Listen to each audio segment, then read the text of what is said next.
কাবা শরীফের ভিতরে আল্লাহ রাব্বুল আলামিন আমার জীবনে একবার ঢোকার তৌফিক দিয়েছিলেন, আলহামদুলিল্লাহ। আমার চোখের সামনে অনেক রাজা বাদশা আমার চোখের সামনে ঢুকছে, জীবনে বহুবার আল্লাহ নিয়েছেন। বাইরে দাঁড়ায় এতিমের মতো কাঁদছি যে আল্লাহ এই ঘরটার মধ্যে যদি একবার ঢুকতে পারতাম। কুয়েত এবং ইরাকে যেবার যুদ্ধ বাঁধলো, সেই যুদ্ধের মীমাংসা বৈঠক আহ্বান করলেন বাদশা ফাহাদ।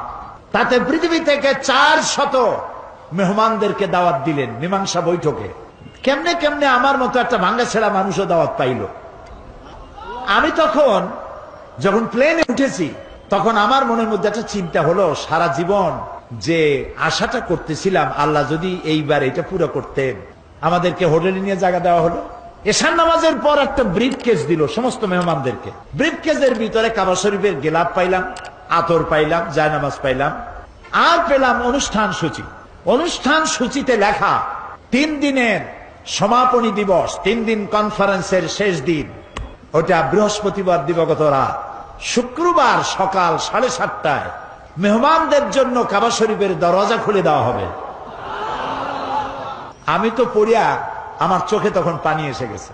বৃহস্পতিবার রাত্রে সকালের অপেক্ষা আর করি নাই, গোসল করে নতুন কাপড় চোপড় পরে সারা রাত তাওয়াফ করেছি, নামাজ পড়েছি, সকালের অপেক্ষা করেছি। ফজরের নামাজের পরই আর্মি এসে ঘিরে ফেলেছে কাবা শরীফ।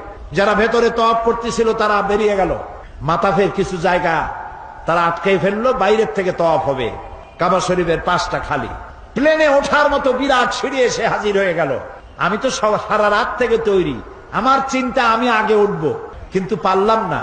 তৎকালীন আজাদ কাশ্মীরের প্রেসিডেন্ট সর্দার আব্দুল কাইয়ুম উঠে পড়লেন আগে। 2 নম্বরে উঠলেন রাশিয়া এবং আফগানের যুদ্ধের নেতৃত্ব দিয়েছিলেন আব্দুর রব আস-সাইয়াফ আর-রাসূল। তিনি আফগান মুক্তিযুদ্ধের সর্বাধিনায়ক, তিনি উঠলেন।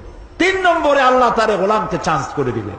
ভিতরে ঢুকে তখন তো আর কাবা একদিকে নাই, চারোদিকে কাবা।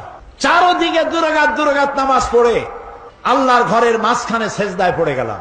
প্রায় আধা ঘন্টা জনমের মতো কান্নাম, যা মনে আসলো বলতে থাকলাম। হঠাৎ আমার মনে চিন্তা আসলো, আমি বুঝি অন্যান্য মেহমানদের উপরে জুলুম করতেছি, কারণ এই ঘরের মধ্যে 20-22 জনের বেশি লোক ধরে না।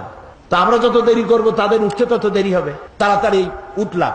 আমি দাঁড়িয়ে দেখি আমার পাশে দাঁড়ানো রাজশাহী বিশ্ববিদ্যালয়ের প্রাক্তন ভাইস চ্যান্সেলর মরহুম ডক্টর এম এ বারী। বুড়া মানুষ, সাদা দাড়ি, চোখ দিয়া বদনার নালের মতো পানি পড়ছে, দাড়ি ভিজে ভিজে পড়ছে।